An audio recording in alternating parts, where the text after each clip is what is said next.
Hello welcome again. मैं हूं विष्णु मोहाली और इस वीडियो में बात करने वाले हैं व्हाट्सएप के बारे में। तो बहुत सारी हाइप बनी थी ऑब्वियसली, उसके बाद बहुत सारे मिसअंडरस्टैंडिंग भी हुई है जो मैं क्लियर करना चाहता हूं इस वीडियो के थ्रू। और इसके साथ ही और भी डिफरेंट चीज़ों पे डिस्कस करेंगे जो कि डिस्कस करना जरूरी है क्योंकि बहुत सारे मिस इन्फॉर्मेशन फैल रहे हैं। पर्सनली मुझे लगता है कि अब मेरी बारी है कि मैं इसके बारे में बताऊँ और आपको क्लियरिफिकेशन दूँ थोड़ी सी। तो ये वीडियो उसी के लिए है। ओके, पहली बात करते हैं कि क्यों इतनी हाइप हुई है। तो पहली हाइप की बात करते हैं तो वो एक्चुअली हुई है न्यूज़ चैनल्स वगैरह की वजह से, फिर बहुत सारे ब्लॉग्स वगैरह की वजह से जिन्होंने एग्जैजरेट किया था हर चीज़ को। तो उस वजह से ये जो है काफ़ी ज़्यादा हाइप हो गई क्योंकि बहुत सारे मीडिया ने कवर किया। ऑफकोर्स ये बड़ी बात है लेकिन इतनी भी बड़ी बात नहीं थी जितनी बड़ी इन्होंने बना दी, मतलब न्यूज़ वगैरह के थ्रू या ब्लॉग्स के थ्रू। तो इस तरह से इन्होंने बड़ी बना दी, सोशल मीडिया एक्सेट्रा। तो इस वजह से ये हाइप जो थी वो बिल्डअप हुई, बहुत ज़्यादा हाइप बन गई, जबकि इतनी शायद नहीं होती। हाँ, ये ऑब्वियसली बुरी चीज है कि ऐसा हो रहा है, बट इतनी भी बुरी नहीं थी जितना कि बना दिया गया था। सेकंड क्वेश्चन कि ये सच में क्या इतना खतरनाक है, तो जवाब है नहीं। पर हाँ, खतरनाक डेफिनेटली है, आपको समझना पड़ेगा। और वो एक्सप्लेन करने के लिए मतलब बहुत एक लंबी चौड़ी वीडियो बन जाएगी अगर मैं सिर्फ उसके बारे में बात करूँ कि कैसे डेंजरस है। तो वो मैं अभी इस वीडियो में तो नहीं बताने वाला, बट आप खुद ही ऑब्वियसली रिसर्च कर सकते हो। और यहाँ पे मैं कुछ डॉक्यूमेंट्रीज आपको सजेस्ट करूंगा जिसे देखकर आप समझ सकते हो कि क्यों डेंजरस है। वैसे कुछ आपको मैं अगर सिर्फ ये बताऊं कि कौन कौन से डेटा वो कलेक्ट करेंगे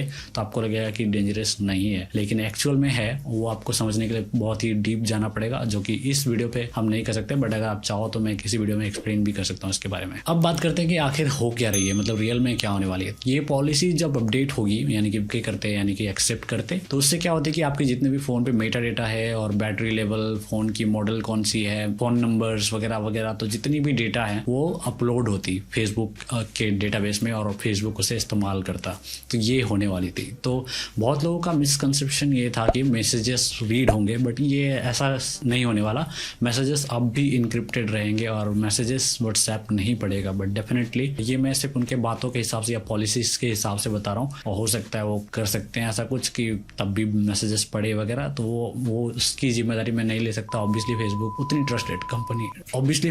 ट्रस्टेड कंपनी नहीं है कि मैं उन पे आंख बंद करके भरोसा कर लूँ। बट डेफिनेटली पॉलिसी के हिसाब से जो मैसेजेस हैं वो इनक्रिप्टेड ही रहेंगे और अब कोई भी मैसेजेस पढ़ी नहीं जाएगी। बट डेफिनेटली वो बहुत सारे डेटा को कैप्चर करने वाले हैं जो कि हम नहीं चाहेंगे कि कैप्चर हो। तो इस वजह से ये डेंजरस तो है बट उतनी भी नहीं। सो चलिए अब मिथ्स को क्लियर करते हैं। तो पहली मिथ, क्या व्हाट्सएप मैसेजेस को पढ़ सकता है? आपके मैसेजेस को पढ़ तो सकता है डेफिनेटली, बट ऑब्वियसली ये अपलोड नहीं होने वाली। प्राइवेसी पॉलिसी के हिसाब से ये डेटा अपलोड नहीं होने वाली, यानी कि मैसेजेस अपलोड नहीं होने वाले। बट मैसेजेस पे जितने भी मेटा डेटा वगैरह होते हैं, मतलब जैसे कि फोन नंबर, मॉडल कौन सा है, कितनी बैटरी परसेंटेज है, कौन कौन से ऐप्स हैं वगैरह वगैरह, तो बहुत सारे मतलब मेटा डेटा यूज करेंगे। मुझे एक्जैक्टली नहीं पता कि कौन कौन से डेटा, लेकिन बहुत ज्यादा ले रहे हैं। मतलब जितना एक व्हाट्सएप मैसेंजर के लिए, व्हाट्सएप जो कि मैसेजिंग सिस्टम है, उस ऐप के लिए इतना सारा डेटा कलेक्ट करना थोड़ा ज्यादा हो गया है। और यही वजह है कि ये हाइप बनी और बहुत लोगों ने प्रोटेस्ट किया इसके अगेंस्ट। और यही रीजन है कि इतनी कि लोगों ने इसे बहुत ही ज्यादा सीरियसली लिया इस बार। ऐसे चीजें होते रहते हैं, फेसबुक के साथ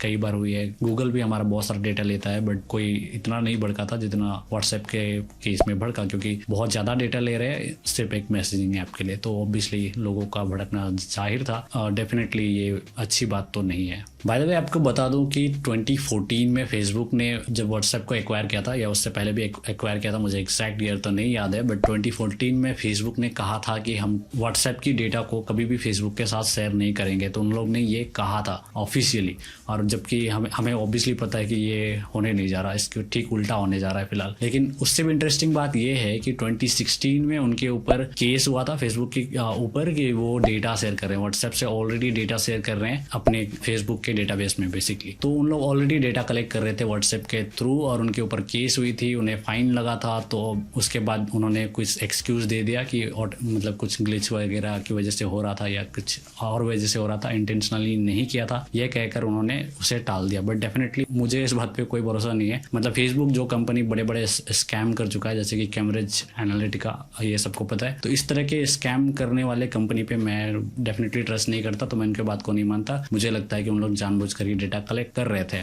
तो 2016 में ऑलरेडी डेटा कलेक्ट कर रहे थे, ऑलरेडी उन पे फाइन लग चुकी थी, तो ऑब्वियसली आप इस पे ट्रस्ट नहीं कर सकते हो फेसबुक पे। उन्होंने 2014 पे कहा था कि हम कोई भी डेटा कलेक्ट नहीं करेंगे। 2016 में ऑलरेडी उन पे केस हुई थी कि उन लोग डेटा कलेक्ट कर रहे हैं, और अभी 2020 में या 2021 में उन लोग बस रूल ला रहे हैं और कहकर डेटा कलेक्ट करने की कोशिश कर रहे हैं। बेसिकली इससे पहले 2016 में जब वो कलेक्ट कर रहे थे वो इलीगली कलेक्ट कर रहे थे डेटा। जहाँ पे कोई मुझे चौंकने वाली बात नहीं लगी, क्योंकि फेसबुक पे मुझे बिल्कुल भी ट्रस्ट नहीं है, और वो ये पहले भी कांड कर चुका है, तो दोबारा अगर कांड करेगा तो उससे मुझे मतलब कोई भी सरप्राइज नहीं मिलेगी। और आगे बात करूँ डेवलपमेंट की, तो फेसबुक ने पॉज कर दिया है ये पॉलिसी अपडेट। आई थिंक फरवरी को होने वाली थी, फरवरी 8 या समथिंग। अभी ये मई तक के लिए पोस्टपोन करी गई है, और मुझे जहां तक पता चला है कि इंडियन गवर्नमेंट ने भी रिक्वेस्ट करी है, I think ministry of information something, तो उन्होंने भी रिक्वेस्ट करी है कि ये चेंज को उन लोग रोल बैक करे, यानी कि ये चेंज ना लाए। तो हो सकता है कि ये ना हो, लेकिन मुझे लगता है कि होने वाली है, डेफिनेटली होने वाली है। तो अभी जो मीडिया की हाइप वगैरह है उसकी वजह से बहुत सारे अनइंस्टॉल हो रहे हैं, बहुत सारे व्हाट्सएप अकाउंट्स डिलीट हो रहे हैं, तो इस वजह से इन्होंने सिर्फ पोस्टपोन किया है ताकि बाद में आराम से फिर से ये पॉलिसी उन लोग लेकर आए। और क्योंकि हाइप तब नहीं रहेगी तो बहुत सारे लोग एक्सेप्ट कर लेंगे और इन लोग अपने मकसद में कामयाब हो जाएंगे। तो इस वजह से इन लोग टाल रहे हैं, बस मई तक के लिए पोस्टपोन किया गया, और उसके बाद भी ये डेफिनेटली होने वाली है। तो यहाँ पे कुछ पॉजिटिव चेंज तो डेफिनेटली नहीं आया है, तो सिर्फ पोस्टपोन किया गया है, इसके लिए आप इसे पॉजिटिव वे में नहीं ले सकते। ये बस ये जो हाइप क्रिएट हुई है उससे बचने का मेरे ख्याल से उपाय है। नेक्स्ट बात करते हैं कि वाई प्राइवेसी इज इम्पोर्टेंट। तो बेसिकली ये बहुत बड़ी टॉपिक है जो मैं एक्सप्लेन नहीं करना चाहता। मैं यहाँ पे को बेसिकली बता देता हूँ कि आपका डेटा बहुत ही इंपॉर्टेंट होता है, और इसे आपको मैनिपुलेट करने के लिए इस्तेमाल किया जा सकता है, आपको प्रिडिक्ट करने के लिए इस्तेमाल किया जा सकता है, जो कि डेफिनेटली आप नहीं चाहेंगे। बहुत कुछ होती है डेटा पॉइंट्स से, और ऊपर से ये बहुत ही इंटेलिजेंट एल्गोरिथम के हाथों में होती है। ऑब्वियसली कोई इंसान आपके डेटा को नहीं देख रहा होता, एक एल्गोरिथम होती है जो हर चीज प्रिडिक्ट कर रही होती है, तो बहुत ही एक्यूरेटली प्रिडिक्ट करती है और आपको मैनिपुलेट करती है। तो ऑब्वियसली ये सही चीज नहीं है, और इसके अलावा बहुत सारे नुकसान हो सकते हैं, जो कि मैं आपको कुछ 2 डॉक्यूमेंट्री रेकमेंड कर रहा हूँ, आप वो देखो और आप समझ जाओगे कि कितने भारी भरकम नुकसान हो सकते हैं प्राइवेसी, अगर आप प्राइवेसी को सीरियसली नहीं लेते हैं, या आपके डेटा जो है वो कोई इस तरह की कंपनी जैसे कि फेसबुक वगैरह कलेक्ट करती है। आप कैम्ब्रिज एनालिटिका के ऊपर बनी हुई डॉक्यूमेंट्री भी देख सकते हैं स्कैम के ऊपर। फेसबुक का ही था स्कैम ऑब्वियसली, और मैं उन पे अभी भी भरोसा नहीं करता, ना कभी करूंगा। मतलब उनका हिस्ट्री देख लो आप, मार्क जकरबर्ग बार बार गलती करते हैं, और फेसबुक कंपनी बार बार गलती करती है, और वो बाद में सामने आके बस सॉरी बोल के चले जाते हैं, उसके बाद दोबारा गलती करते हैं। तो इनका रिकॉर्ड ही ऐसा रहा है, बार बार गलती करो, सॉरी बोलो और निकल जाओ। फाइन भी भरा है इन्होंने, केस भी हुआ इनके ऊपर, बट उनसे भी इन लोग सुधरे नहीं कभी। तो मुझे नहीं लगता कि ये अब भी सुधरेंगे, और ना ही फ्यूचर में सुधरेंगे। ऑब्वियसली मैं ट्रस्ट तो नहीं करता, ये भी मानने वाली बात है कि इतनी बड़ी बात नहीं थी। मेटा डेटा वगैरह व्हाट्सएप जो है वो कलेक्ट करता, मैसेजेस नहीं पढ़ता, ये एक मिसकंसेप्शन थी जो आप क्लियर कर लेना। और जो डॉक्यूमेंट्रीज मैं रेकमेंड करने वाला था, बता देता हूँ कि कौन कौन सी है। तो पहली जो है वो है द ग्रेट हैक, और सेकंड जो है वो सोशल डिलेमा। मुझे प्लेटफॉर्म एग्जैक्टली याद नहीं है। Social dilemma I think Netflix में है, और द ग्रेट हैक भी शायद नेटफ्लिक्स की ही होगी, मैं श्योर नहीं हूँ, बट दोनों ही डॉक्यूमेंट्री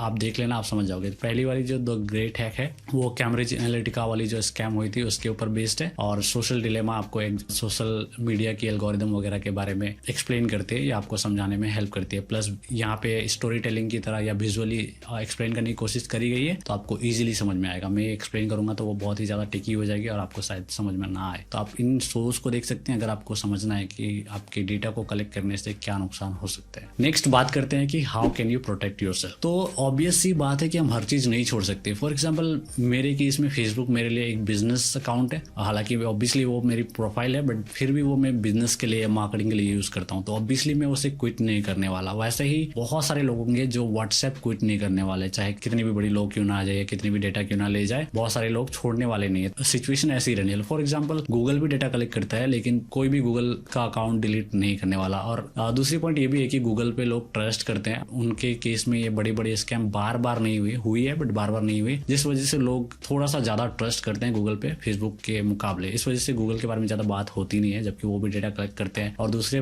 कंपनीज भी डेटा जो है कलेक्ट करते हैं। बस फेसबुक जितना उन्होंने घपला या स्कैम नहीं किया है, जिस वजह से उनके बारे में ज्यादा बात होती नहीं है, बट डेटा कलेक्ट सभी करते हैं। तो हम किस तरह से अपने आप को प्रोटेक्ट कर सकते हैं बेसिकली, तो वही आपको अवेयर होना है कि आपका डेटा कहाँ कहाँ जा रहा है, कौन कौन सा डेटा जा रहा है। फॉर एग्जाम्पल मैं गारंटी देकर कह सकता हूँ कि बहुत सारे लोगों के फोन में SMS की रीडिंग परमिशन दी हुई है आपने बहुत सारे ऐप्स में, जबकि ये ऑब्वियसली अच्छी नहीं है, क्योंकि आपकी बैंकिंग डिटेल्स बैंक से आ रही है, SMS OTP वगैरह, वो ऐप जो है वो पढ़ सकती है, और ऑब्वियसली पर्सनल मैसेजेस भी सकती है, तो आपने खुद ही परमिशन दे रखा है। श्योर हूँ कि आप में से ज्यादातर के फोन्स पे बहुत सारे ऐप्स ऐसे होंगे जिनको आपने मैसेज रीडिंग का परमिशन दे रखा है, जबकि उन्हें कोई जरूरत नहीं है। बहुत सारे ऐसे ऐप्स होंगे जहाँ पे सिर्फ अपने OTP रिसीव करने के लिए या ऑटोमेटिकली OTP जो है वो टाइप होने के लिए मतलब अलाउ कर देते हैं SMS का परमिशन, और वो जो ऐप है वो रीड करता रहता है क्योंकि आप ऑफ करना भूल जाते हैं। तो ये सब आपको ध्यान में रखना चाहिए। और आईफोन का आई थिंक iOS 14 जो है वहाँ पे ये सब परमिशन आप एक बार सिर्फ दे सकते हो, तो वहाँ पे ऑब्वियसली इंप्रूव्ड है। तो बेसिकली आपको सीखना पड़ेगा कि किस तरह से आप अपने प्राइवेसी को कंट्रोल कर सकते हो, किस तरह से अपने डेटा को प्रोटेक्ट कर सकते हो। आप कंप्लीटली प्रोटेक्ट नहीं कर सकते बट कुछ हद तक प्रोटेक्ट डेफिनेटली कर सकते हो, और साथ ही आप मैनिपुलेट भी कर सकते हो खुद से। फॉर एग्जाम्पल मेरे डिफरेंट अकाउंट्स है डिफरेंट काम के लिए, तो हर डिफरेंट प्रोफाइल में डिफरेंट डेटा बन रही होगी, तो सारे डेटा एक जगह मिक्सचर नहीं होने वाले। तो इस तरह की चीजें, फॉर एग्जाम्पल मेरे पास बहुत सारे गूगल अकाउंट है और मैं डिफरेंट पर्पसेस के लिए यूज करता हूँ। सेम व्हाट्सएप की बिजनेस अकाउंट अभी भी एक्टिव है, जबकि मैं व्हाट्सएप की पर्सनल अकाउंट में डिलीट कर चुका हूँ। तो इस तरह से और डिफरेंट अकाउंट क्रिएट कर सकते हैं, डिफरेंट डिवाइसेस में यूज कर सकते हैं। तो बेसिकली आप खुद से कंट्रोल करना पड़ेगा, आपको सीखना पड़ेगा कि किस तरह से आप इन चीजों को अवॉइड कर सकते हैं। फॉर एग्जाम्पल और एक चीज बताना चाहता हूँ, फेसबुक लॉगिन बहुत लोग यूज करते होंगे। लॉगिन विद फेसबुक वाली ऑप्शन जो होती है बहुत सारे वेबसाइट्स में आप डेफिनेटली यूज करते होंगे, लेकिन आपको नहीं पता होगा कि फेसबुक सारे डेटा कलेक्ट करता है। जब आप किसी वेबसाइट पे लॉगिन करते हो तो उस वेबसाइट पे आप क्या क्या कर रहे हो वो सारी की सारी डेटा कलेक्ट करता है, बट आप इसे ऑफ कर सकते हो। एंड मैं श्योर हूँ कि आपको इसके बारे में शायद पता नहीं था, क्योंकि अब मैं बता चुका हूँ, तो आप शायद ऑफ भी कर सको तो कर लेना थोड़ी सी।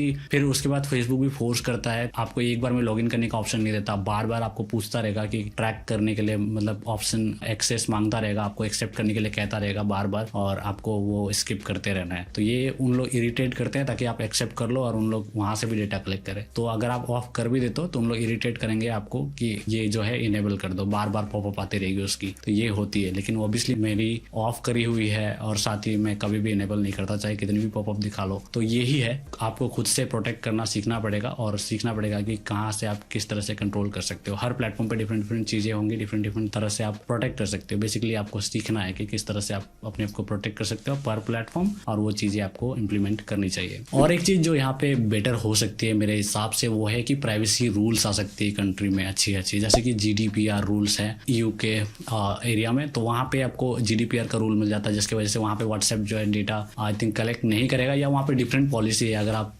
इंटरनेट पर सर्च करोगे तो आपको पता चल जाएगा कि वहाँ पे डिफरेंट पॉलिसी है, जो कि इंडिया में वो सारे मेटा डेटा वगैरह सारे डेटा खींचने वाले थे, लेकिन EU में हमारे पास कोई ऑप्शन नहीं था। मतलब अगर हम एक्सेप्ट नहीं करते प्राइवेसी पॉलिसी को तो हमारी व्हाट्सएप बंद हो जाती, ये कहा था उन्होंने, राइट। लेकिन EU में ऐसा नहीं था। तो अगर आप एक्सेप्ट करते तो डेटा कलेक्ट होती है, लेकिन अगर आप एक्सेप्ट नहीं करते तो भी आप यूज कर पाते। तो वहाँ पे ये सिस्टम थी, क्यों? क्योंकि वहाँ पे GDPR की रूल है। तो बस ऐसे ही रूल अगर इंडिया में भी आ जाए तो वो डेफिनेटली बहुत ही अच्छी होगी, और हमें शायद इस रूल के लिए डिमांड करना चाहिए गवर्नमेंट को या गवर्नमेंट के जो डिपार्टमेंट है जो ये सब हैंडल करते हैं उन्हें डेफिनेटली रिक्वेस्ट करना चाहिए। यहाँ पे इंडिया में भी प्राइवेसी लॉ आनी चाहिए जो कि काफी अच्छी हो, जैसे कि GDPR। यहाँ पे ऐसे कोई भी रूल्स नहीं है और इसी वजह से कोई भी कंपनी आके डेटा उठा के हमारा फायदा उठाता है। तो ऑब्वियसली यहाँ पे एक अच्छी रूल चाहिए होगी, प्राइवेसी रूल्स, जो कि गवर्नमेंट इम्पोज करे। नेक्स्ट बात करते हैं कि अगर आप व्हाट्सएप यूज ना करें तो कौन सी ऐप यूज करें। तो यहाँ पे बहुत सारे लोगों ने टेलीग्राम रिकमेंड किया है और सिग्नल रिकमेंड किया है। टेलीग्राम भी end to end encrypt messages कर सकते हैं, लेकिन वहाँ पे भी आपको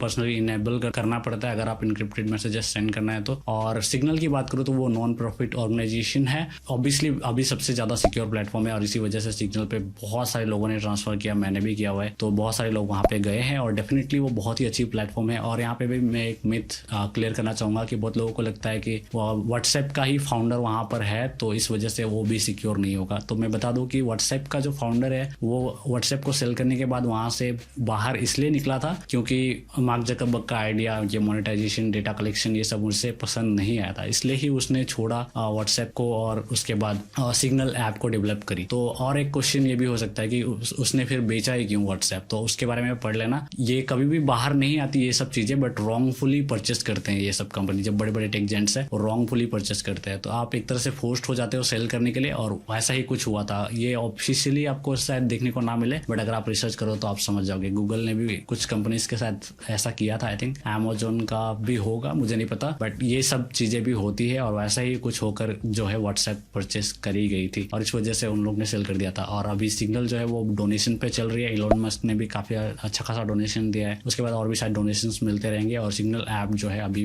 बेस्ट ऑप्शन है अगर आप यूज करना चाहते हैं तो। खैर इतनी ही थी। तो मैं अगर कंक्लूजन करना चाहूँ तो क्या आपको व्हाट्सएप डिलीट करना चाहिए, कंक्लूड करूँ तो मुझे नहीं लगता कि आपको डिलीट करना चाहिए, इतनी भी कोई बड़ी बात नहीं है। बट आपको अवेयर होना चाहिए कि कौन कौन सी डेटा कलेक्ट हो रही है। और यंगस्टर वगैरह हो गए जो लोग टेक्नोलॉजी समझते हैं उन्हें मैं डेफिनेटली कहूंगा कि व्हाट्सएप वगैरह डिलीट करके आप मूव कर सकते हो सिग्नल ऐप पे, क्योंकि आपको चलाना आता है, आप जानते हो कि किस तरह से हैंडल करना है ये सारी चीजें। लेकिन बहुत सारे ओल्ड लोग होंगे, बहुत सारे लोग ऐसे होंगे जिन्हें टेक्नोलॉजी का कुछ आता नहीं है, बहुत मुश्किल से उन्होंने व्हाट्सएप ही सीखा है, तो मेरे ख्याल से उन्हें रहना चाहिए वहीं पे और या फिर धीरे धीरे सीख कर सिग्नल पे आना चाहिए। आपको मतलब जरूरी नहीं कि आप डिलीट कर दो, ये आपकी चॉइस होनी चाहिए। और आप लेकिन चॉइस भी इसके बाद लो कि आपको पता चले उससे आपकी जो डेटा जो कलेक्ट हो रही है उससे क्या क्या होगी। तो बेसिकली आपको कॉन्सिक्वेंसेस समझने हैं और उसके बाद डिसाइड करना है खुद से कि आपके लिए वो जरूरी है या नहीं। तो बस इसी हिसाब से आप डिसाइड कर सकते हो कि आपको व्हाट्सएप अकाउंट यूज करना है या नहीं। पर्सनली मैं यूज नहीं करना चाहता और इस वजह से मैं ऑलरेडी डिलीट कर चुका हूँ। जितने भी यंगस्टर्स हैं उन्हें मैं डेफिनेटली कहूंगा कि आप सिग्नल पे आ जाओ या फिर इस तरह के किसी ऐप पे आ जाओ और दूसरे ऐप्स को भी सपोर्ट करो, क्योंकि ऐसे ही व्हाट्सएप ने मोनोपोली क्रिएट करी हुई है और ये मोनोपोली ही वजह है कि उन लोग इस तरह के रूल अचानक से लेकर आए थे। तो हमें मोनोपोली जो है वो ब्रेक करना चाहिए और वो हम ही कर सकते हैं, क्योंकि हर कोई अभी व्हाट्सएप से सिग्नल पे नहीं आ सकता, बट हम जैसे लोग डेफिनेटली आ सकते हैं और इस तरह से उनका जो मोनोपोली है वो ब्रेक होगा। और अभी भी बहुत कम सिग्नल यूजर है और बहुत ज्यादा व्हाट्सएप यूजर है। सिग्नल पे जब हम आएंगे तो डेफिनेटली थोड़ी सी बैलेंस बनेगी और वो डेफिनेटली हमारे लिए अच्छा होगा। अभी जो है व्हाट्सएप पे ज्यादा यूजर है, सिग्नल पे कम, ये व्हाट्सएप या फेसबुक कंपनी के लिए अच्छा है। और जब हम इसे बैलेंस कर देंगे, सिग्नल पे भी बहुत ज्यादा यूजर आ जाएंगे, तब वो हमारे लिए भी अच्छा होगा। तब फेसबुक या व्हाट्सएप जो कंपनी है वो भी रीजनेबल चीजें करने लगेंगे ताकि हम भी उनके तरफ आए। कहीं पे भी अगर मोनोपोली क्रिएट हो जाती है जैसे कि व्हाट्सएप ने क्रिएट करी है तो वो प्रॉब्लम ही होती है। बस हमें इस मोनोपोली को ब्रेक करने के लिए सिग्नल यूज करना चाहिए और ऑब्वियसली प्राइवेसी फीचर्स के लिए भी जो कि वहां पे आपको मिलती है। तो डेफिनेटली मैं सिग्नल रिकमेंड करूंगा इस वजह से और व्हाट्सएप यूज करना रिकमेंड नहीं करूंगा। बट ऐसा भी कोई जरूरी नहीं है कि आपको डिलीट ही करना पड़े। अगर आपके लिए जरूरी है व्हाट्सएप तो डेफिनेटली यूज करो। तो बस यही था इस वीडियो में। अगर आपको कोई और एक्सप्लेनेशन चाहिए या किसी टॉपिक पे आपको वीडियो चाहिए तो वो कमेंट करके बता देना। और ये वीडियो पसंद आई तो लाइक कर देना, कमेंट कर देना और शेयर भी कर देना ताकि ये मिसकंसेप्शंस जो है, मिथ जो है वो सब दूर हो सके लोगों का। और हाँ, सब्सक्राइब कर लेना अगर नहीं किया तो। मिलता हूँ अगले वीडियो में, तब तक के लिए अपना ख्याल रखिए। Bye bye.